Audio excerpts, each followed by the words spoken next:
Bienvenidos a todos, mi nombre es Mauricio García, tengo 26 años, soy profesor de filosofía, también estudio la licenciatura en filosofía en la Universidad Católica de La Plata, a distancia, estoy en el último año.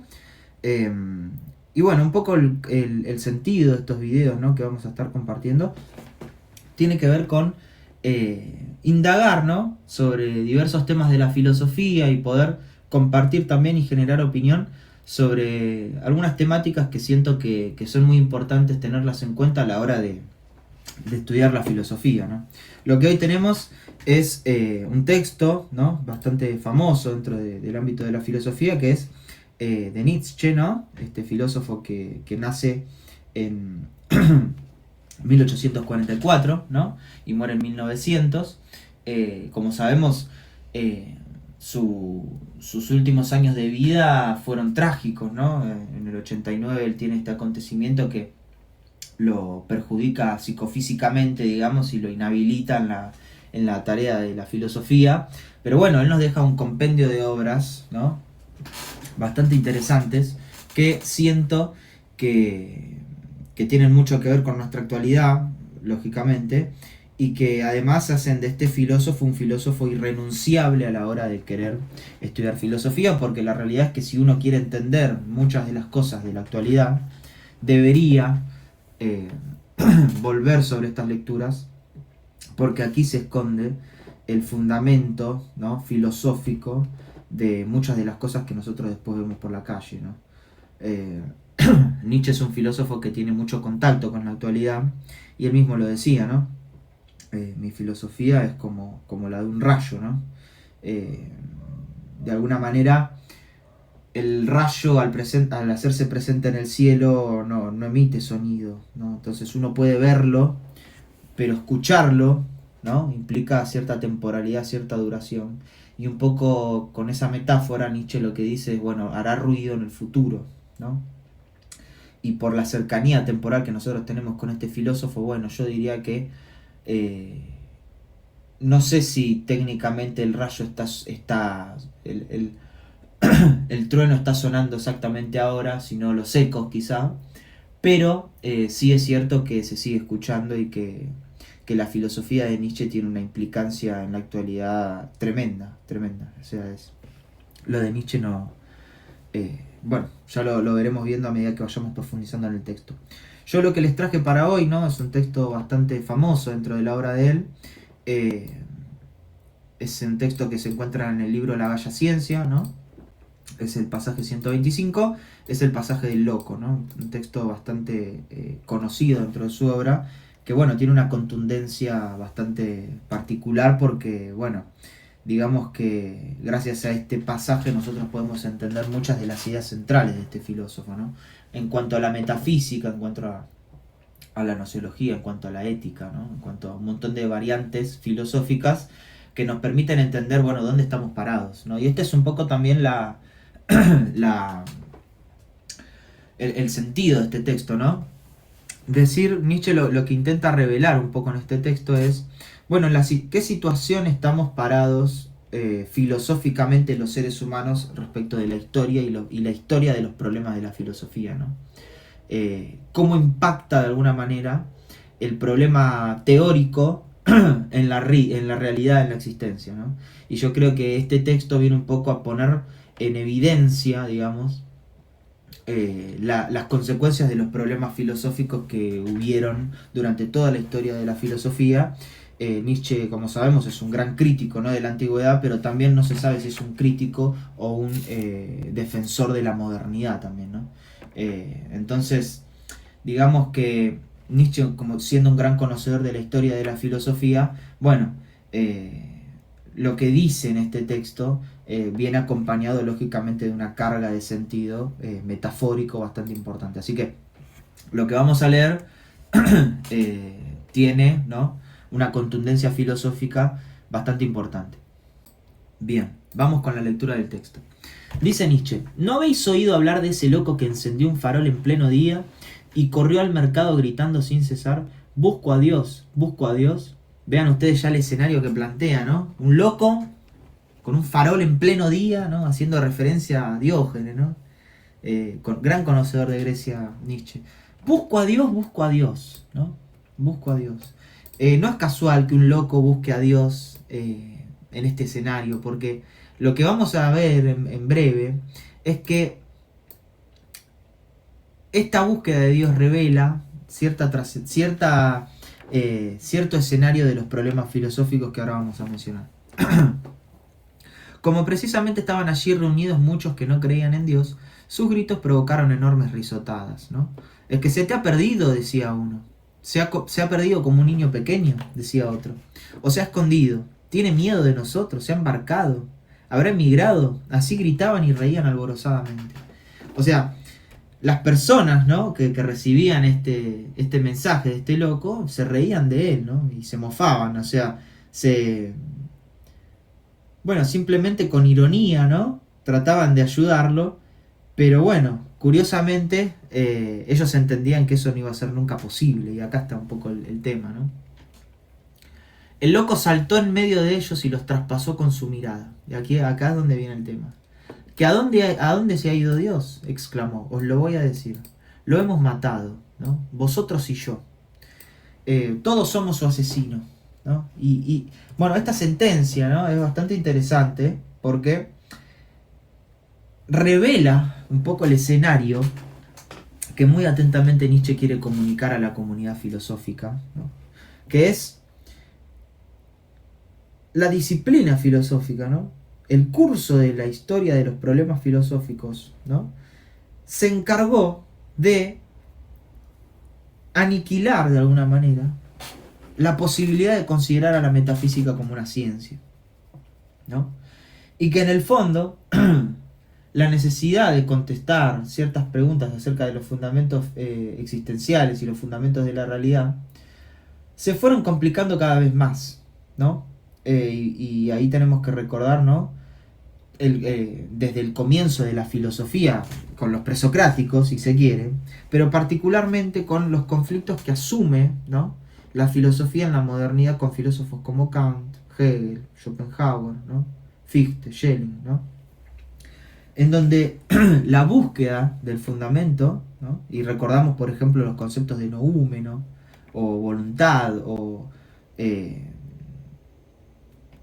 esta razón absoluta, ¿no?, de Hegel, ¿no?, que son un intento de poder constituir nuevamente una metafísica que nos permita conocer o salvaguardar por lo menos el mundo. Lo cierto es que después con filósofos como Schopenhauer, por ejemplo, esta metafísica queda anulada porque la voluntad no posee conocimiento alguno. Entonces, lo que hace Nietzsche con este texto es justamente poner las cartas sobre la mesa y decir, miren, tenemos que asumir que no existe posibilidad alguna, ¿no?, de conocer a Dios, ¿no?, de encontrarlo, porque no hay posibilidad alguna, evidentemente, y lo hemos visto a través de la filosofía y la historia, de conocer los fundamentos de la realidad, ¿no? Ello obviamente significa un estudio. Para poder entender esto en profundidad nosotros necesitamos un estudio muchísimo más profundo que lo que estamos haciendo para poder entenderlo exactamente. A lo que voy es, deberíamos estudiar cada filósofo y qué dice cada uno, ¿no? A lo que voy es, Nietzsche tenía un entendimiento bastante profundo de este tema, y lógicamente lo que hace es comunicarle, ¿no?, al pueblo y a la gente que se reía, ¿no? Bueno, lo hemos matado, ¿no? La filosofía se ha encargado de matar ese destino trascendente que es el conocimiento, ¿no? Entonces, bueno, ¿qué queda, no? Las preguntas, ¿no? ¿Qué queda de un mundo que anuló la metafísica, ¿no? ¿Qué queda de un mundo que, por exceso de teorías sobre el fundamento de la realidad, queda inoperante cada una de ellas? Porque si hay varias teorías significa que ninguna es cierta, o que todavía no se logró recuperar, ¿no?, de alguna manera la totalidad de todas esas teorías para unificarla en una sola verdad. Entonces no hay verdad, y esto es un poco lo que significa esta cuestión de hemos matado a Dios, ¿no? La filosofía misma se encargó de exterminarla, ¿no? El curso de la filosofía moderna específicamente, ¿no? Por eso no se sabe si Nietzsche, repito, no sé si lo dije, si ya no lo dije, Nietzsche es un gran crítico de la modernidad también, pero también un defensor, ¿no?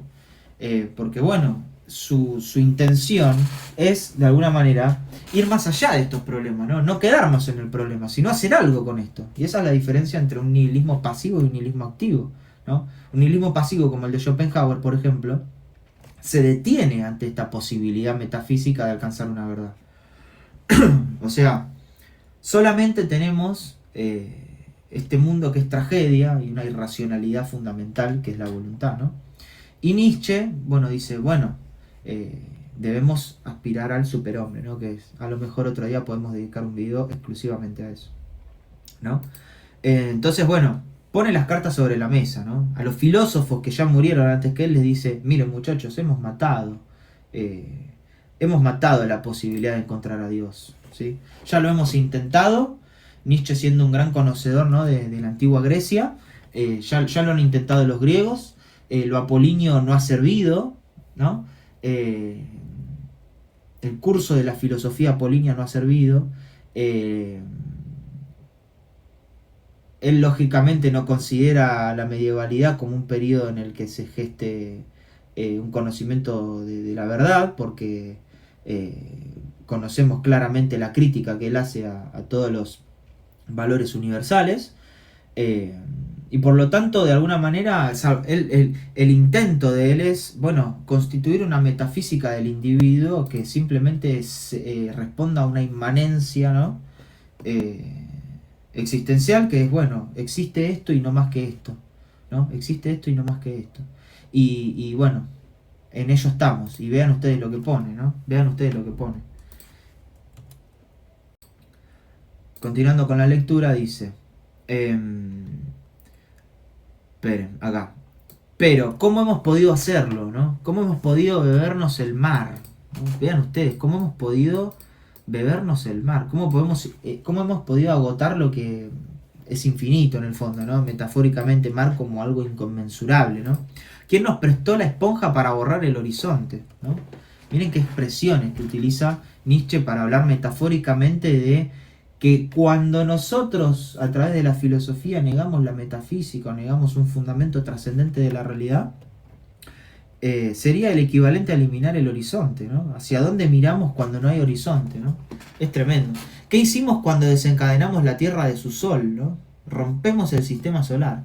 ¿Hacia dónde caminará ahora, ¿no? ¿Hacia dónde iremos nosotros? ¿Hay rumbo cuando no hay metafísica? ¿Hay rumbo cuando no hay Dios? Esa es la pregunta, ¿eh? Y acá no hay que entender... A ver, esto es importante. No hay que entender la palabra Dios como el Dios católico únicamente, sino que hay que entender la palabra Dios como cualquier fundamento universal, ¿sí? De la naturaleza, ¿no? Cualquier base moral universal también, ¿tá? Entonces, la crítica va más allá de lo religioso, ¿no? Va más allá de lo religioso, ¿sí? ¿Hacia dónde caminará ahora? ¿Hacia dónde iremos nosotros? Lejos de todos los soles, ¿sí? No nos caemos continuamente hacia adelante, hacia atrás, hacia los lados, hacia todas partes, ¿no? ¿Cómo experimentamos la existencia los seres que negamos la existencia de Dios, ¿no? O que percibimos la muerte y asumimos la muerte de Dios, ¿no? Es tremendo. ¿Acaso hay todavía un arriba y un abajo? Vean esto. Hay orden en todo esto. Hay un arriba y un abajo. No erramos como a través de una nada infinita. Erramos, acá entiéndase, ¿no? Como navegar sin rumbo alguno, ¿no? No nos rozamos el soplo del espacio vacío. Tremendo. No hace más frío, ¿eh? Esta expresión, no hace más frío. Cuando uno está solo hace más frío. A eso hace referencia Nietzsche, ¿no? Hemos negado, de alguna manera, la compañía fundamental que el ser humano tiene, que es la certeza sobre las cosas, ¿no? Y cuando el ser humano pierde eso, se pregunta Nietzsche, ¿no hace más frío? Es tremendo. ¿No viene de continuo la noche y cada vez más noche? ¿No tenemos que encender faroles a mediodía? Es tremendo. Incluso de día parece de noche cuando no hay fundamento metafísico. ¿No oímos todavía el ruido de los sepultureros que entierran a Dios? ¿No nos llega todavía ningún olor de la putrefacción divina? También los dioses se pudren, ¿tá? También los dioses se pudren. Imagínense si Nietzsche, por ejemplo, hubiese dicho esto en la Grecia de Platón, o incluso un poco antes también, el conflicto que él hubiese tenido con esto, ¿no? Recuerden la ley, la famosa ley de Diópites, ¿no? De la antigua Grecia, que se había establecido por una serie de conflictos bélicos, ¿no? En Grecia, donde se le había, vamos a decirlo así, faltado el respeto a ciertas entidades divinas por parte de los individuos que estaban en la guerra, y establecieron luego que cualquier atentado contra la voluntad divina iba a ser castigado. Imagínense si Nietzsche, ¿no? Se atrevía a decir algo como esto, ¿no? También los dioses se pudren. Algunos filósofos de la antigüedad, ¿no? Se tomaron, ¿no? El atrevimiento de decir algo como esto. O sea, no tan así, pero sí han ido en contra de la voluntad divina, ¿no? Y por ello han sido, bueno, como lo diríamos hoy, cancelados, ¿no? Estuvieron callados durante siglos, justamente por atentar contra los dioses, ¿no? Contra estos valores universales. El catolicismo, ¿no? Se encargó, ¿no? De negar todas estas filosofías que antiguamente se encargaban de negar la existencia de los valores universales, porque justamente atentaba contra su propia ideología, digamos, contra su propia fundamentación. Por lo tanto, era lógico que filósofos como, por ejemplo, el discurso, ¿cómo es? El de Rerum Natura, ¿no? de Lucrecio, ¿no? Que es un tratado poético, digamos, ¿no? Sobre que es como un elogio a la filosofía epicúrea. Bueno, Epicurio fue silenciado muchísimo tiempo por su filosofía y sus ideas, porque eran de índole materialista. Y Epicuro, bueno, nada, fue silenciado, lógicamente, como tantos otros filósofos, ¿sí? Como tantos otros filósofos, ¿sí? Como Anaxágoras, por ejemplo. Bien, entonces, continuando con la lectura, ¿no? También los dioses se pudren, Dios ha muerto y nosotros lo hemos matado, ¿no? Ahí nos hemos quedado. ¿Cómo podremos consolarnos asesinos entre los asesinos, ¿no? ¿Cómo podremos consolarlos? Yo no sé si acá a lo mejor Nietzsche hace mea culpa o lo dice irónicamente, ¿no? No sé si hay un disfrute de haber matado a Dios o si verdaderamente es algo que a Nietzsche le preocupa. Lo más sagrado lo más sagrado y poderoso que poseía hasta ahora el mundo se ha desangrado bajo nuestros cuchillos. ¿Quién nos lavará esa sangre, ¿no? Cargar con esto, ¿no?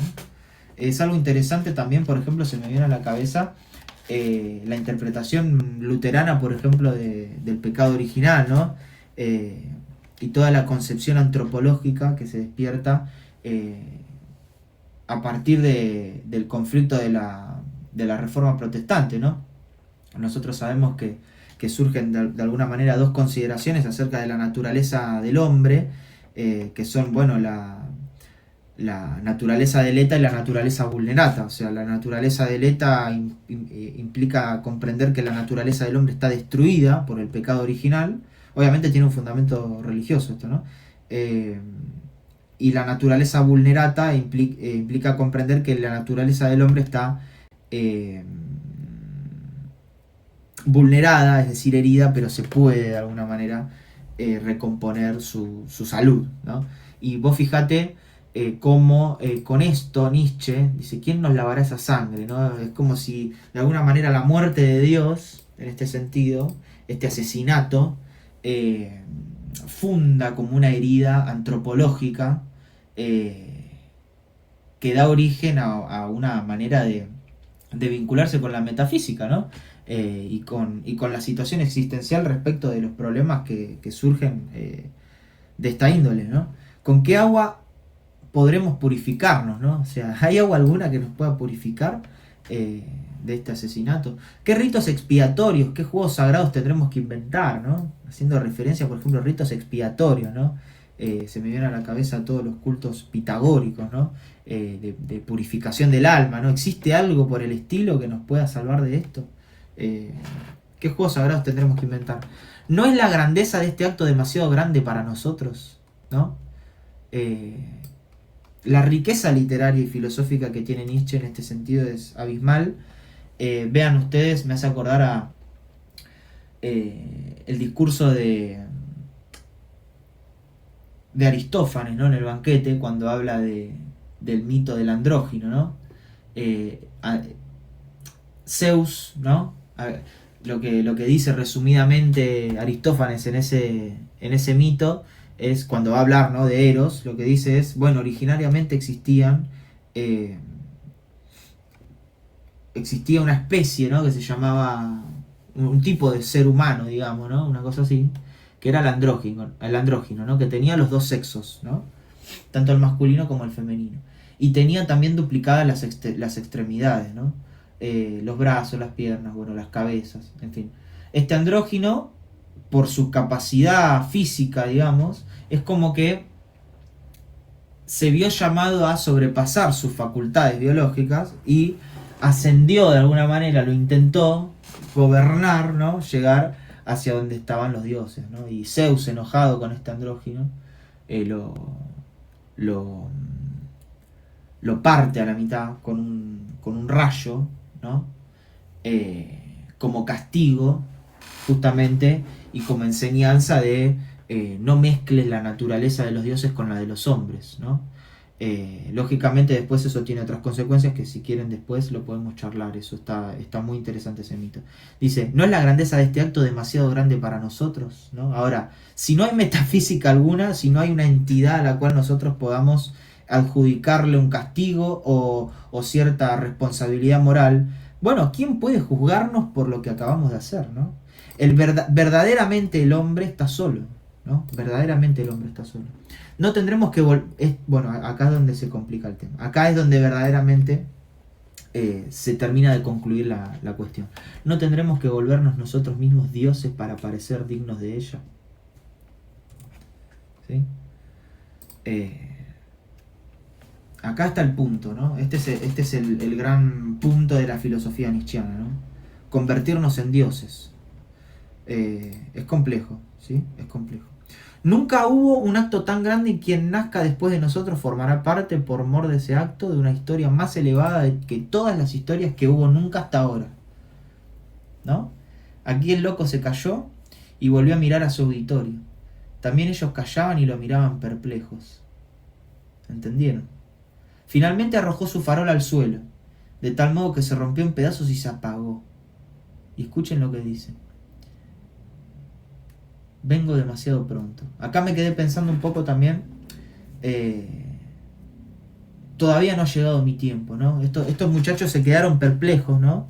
Pero no se termina de entender si entendieron del todo lo que dijo o qué entendieron en específico, ¿no?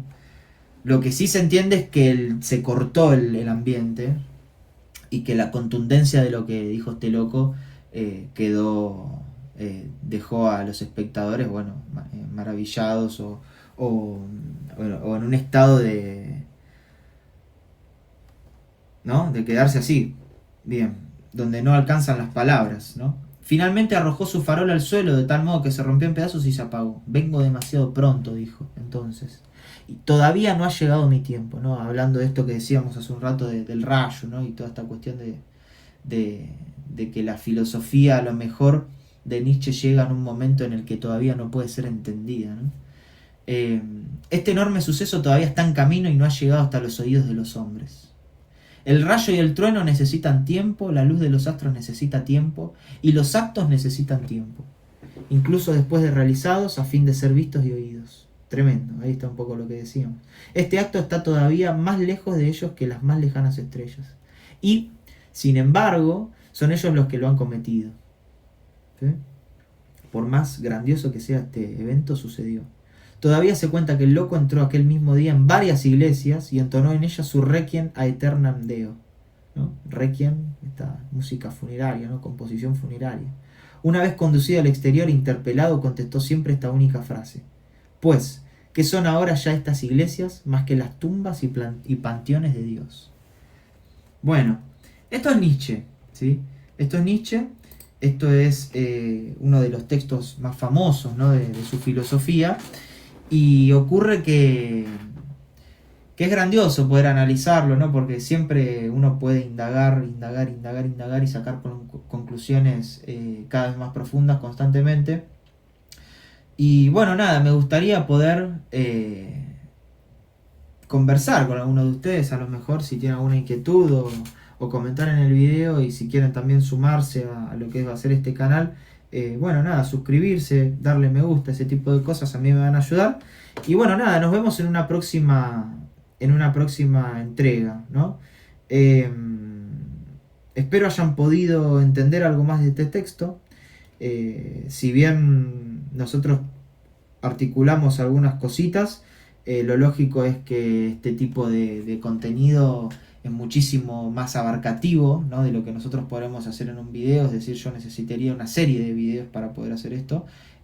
Pero bueno, a lo mejor con el devenir del tiempo vamos a ir involucrando más videos que se vayan conectando, y yo puedo armar de repente una carpeta de videos y ese tipo de cosas en los que ustedes puedan consultar, digamos, el contenido ordenadamente. Así que bueno, nada, espero les haya ayudado, espero les haya gustado, y bueno, nos veremos con otro video. Así que un gusto, y esto fue bueno, una lectura de Nietzsche, ¿sí? Saludos.